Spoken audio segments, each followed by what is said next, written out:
Oh, I know that sound. It's time for the Beer News Report. Hi, and welcome to the Beer News Report. Cheers.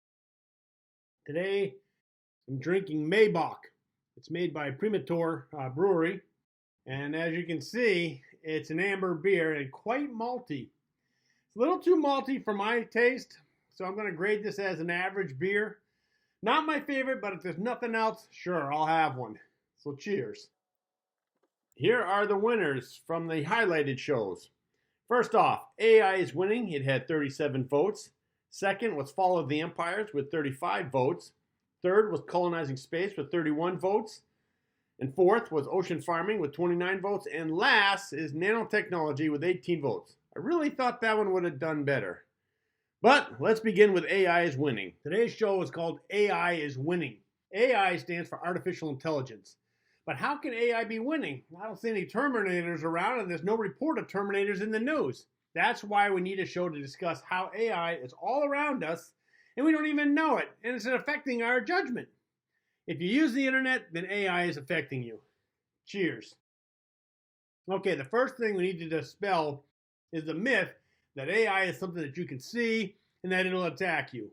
That's for the movies, and we all know that Arnold sells tickets. I'm not saying that 100 years from now there won't be hordes of Terminators trying to take over the earth. Every country is trying to make their military the best in the world, and who knows, maybe some country, could be us, takes it too far.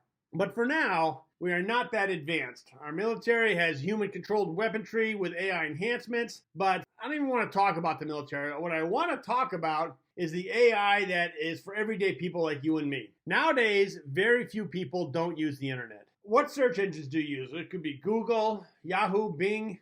Your searches are being modified by AI. Here's a quick test. Grab a couple friends, have them take their laptops out or cell phones or tablets, whatever they have, and you guys do the same search on the same topic using the same search engine. And make sure that your search is an open-ended question.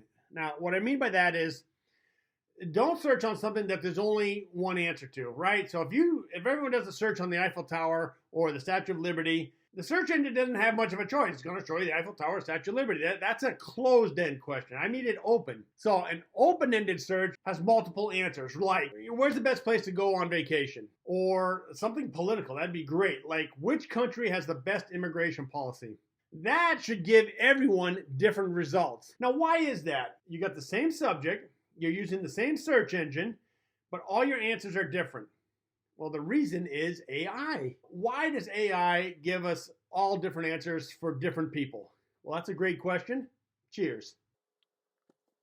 The way AI works is when you do a search, the AI records not only the search, but the answers that you clicked on. It does this so it can learn what topics we're interested in. Now, the very first time you get on the internet and you do your very first search, it's going to give you a variety of answers because it doesn't know you, right?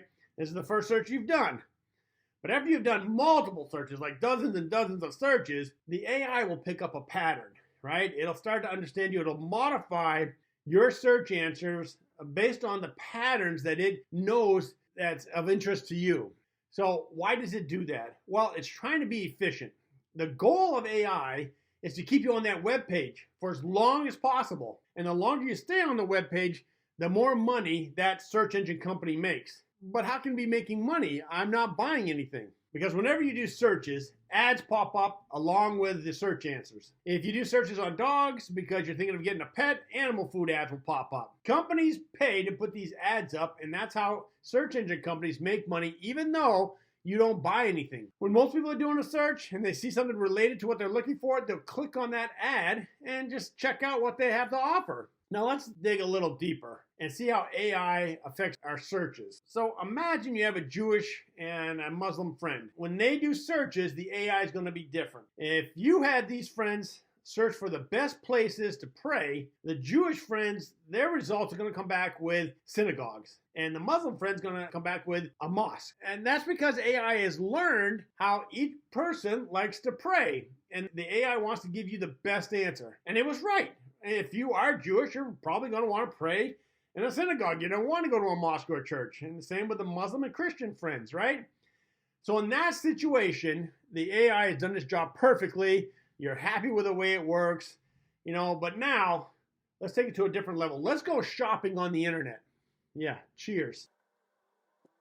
When it comes to internet shopping, most people go to Amazon. Sure, you can shop at other places, but Amazon has the best AI around. Not only does it help you find what you want, but it gives answers of other product suggestions that you might be interested in. And this is called upselling. If you're buying car wax because you want your car to look bright and shiny, it may pop up with, hey, get these car liners so that your inside of the car looks bright and shiny just like the outside of your car. Totally called upselling. And again, the AI has been programmed into it. But you know, there is a way to trick AI. So let's say you have a friend that needs something that you would never buy, right? Like a girlfriend needs to buy a bra, right? I would never buy a bra, but I'll buy it for her on Amazon. And that's tricking the AI because it's now thinking, hey, this guy likes bras. and so now it's going to send me these bras, but I'll never click on them, right? So there is a way around the AI. Cheers. Now, doing searches and buying things online isn't where AI can really affect us. When we use social media, that AI really has power over us. Now, I need to explain how our body works. When we get a reward, no matter how small the reward is, our body releases dopamine. And this is a hormone that makes us feel good. It can be as simple as helping someone cross the street, and they pat you on the shoulders and, hey, thank you. And, you feel good. And all of a sudden, dopamine pops up. You're like, hey, I did a good thing today. Or you're watching the Super Bowl and your team came back, right? They were losing. In the second half, they came back and won the game. You're jumping up and down. You're screaming. You're yelling. You just can't contain yourself. That's a lot of dopamine, right? You're really feeling pumped up. Now, the downside to dopamine is that you can get addicted to it. Partly the reason why we have alcoholics and drug addicts. And I know I'm oversimplifying this, and there's more to it than just dopamine, but what I'm trying to point out is how our body works in regards to rewards, how that motivates us to do more or want more. Okay, so now we know the basics of how our body reacts when we get rewarded. And let's face it, we like to get rewarded. We like feeling dopamine in our body. Now let's look at how social media companies program their AI to use this bodily function to its full advantage. Yeah, cheers. The social media companies know that we're social animals. We thrive on talking and communicating with each other. They have a team of psychologists that explain to the software engineers how to program the AI to reward the user, which is us, as much as possible. For instance, Facebook is one of the largest social media companies out there. They have a feature where if someone posts something on their profile and you think it's good, you can like it. And they have found out that people have become addicted to other people liking their post. It's like we can't get enough of them. Now, if enough people like your post, Facebook will tie it to advertisers, and now you can make money off your Facebook post.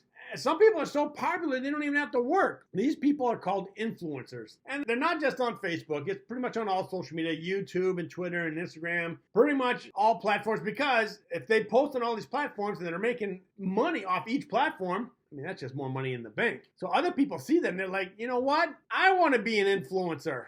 How do you do that? Well, if you're sexy, you post pictures of yourself. One of the best persons doing that is Kim Kardashian. But what if you're not sexy? Well, then you post your strength. If you're a singer, you post music. If you're an artist, post yourself painting. Now, some people like to go to restaurants and eat different foods, and they post pictures, and they talk about the foods they're eating. Other people, they like to travel. So they'll travel, they'll take pictures, they'll post it, and they'll talk about where the places they've been. So basically, if you do a lot of something, you might be considered an expert at it. And then you start posting about it and you get people hooked.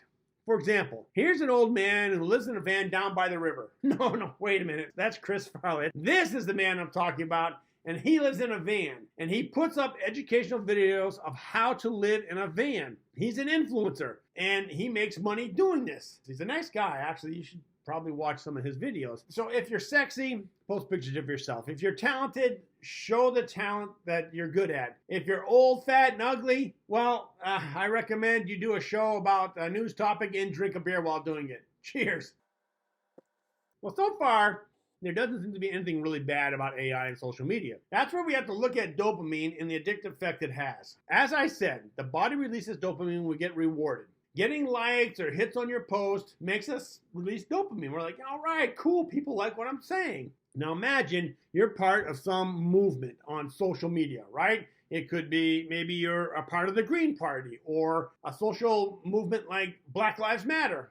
Or maybe you're part of the conspiracy theory QAnon. Now, leaders in these movements, they're going to send out posts to their members telling them what they want them to do. So again, the Green Party will probably say, hey, you should be more green. Put solar panels on your roof. And of course, vote for the green candidate. And if you're with Black Lives Matter, they'll probably say something like, hey, we're doing a protest. We're doing a march down the street. Please join us. And of course, support defunding the police. And then there's QAnon. They probably said, hey, we're going to storm the Capitol building because we want to reinstate President Trump. If you look back in the olden days, when you watch the news, there were two sides to every story, and they talked about both sides. And since there were so few channels to get the news, everyone got the same news, and everyone knew the same amount of information as everyone else. But these days, with AI controlling what you can see, everybody doesn't get the same news. In fact, AI makes sure that if you're Republican, you're going to get conservative news, and if you're Democrat, you'll only get liberal news. Because the AI is trained to give you what you want because it wants you to stay on the website. The effect is that we're becoming more and more distant from each other. Even family members and close friends will have totally different views on the same topic. I know, I see it with my family and friends. Cheers. One of my favorite things to do is, let's say something big. I mean, like the stimulus package that just got approved, right? $1.9 trillion. So I'll go to my Democrat friends and I'll say, hey, what do you think about this stimulus package? And for them, everything's rosy, it's positive. You know, hey, that's exactly what we needed. It's going to pull us out of the hole. This COVID pandemic is going to push us over, and everything's going to go back to normal. The only thing bad they can say about the package is, hey, they didn't pass the $15 minimum wage. That's the only bad thing they can think about it. And then I go to my Republican friends and ask them the exact same question, and they hate it. Right? We're spending way too much. We're never going to get out of this debt hole that we're going in. The country's going to hell in a handbasket. And I want to be clear that both sides are very adamant about their position. I mean, there's no switching them. And when you dig deeper, I say, hey, why are you saying that? What is it? They give me their websites or maybe the YouTube videos, the followers, the influencers that they're following, right? And they have tons of material to support their views. So I've tried to bring a Democratic friend and a Republican friend together to discuss politics. It never works. Don't even try it. All that happens is before long, they're yelling at each other, they're calling each other names. They break off and go away. Both sides think they won the argument and consider the other person crazy and unreasonable, right? And they basically say there's no talking to that person.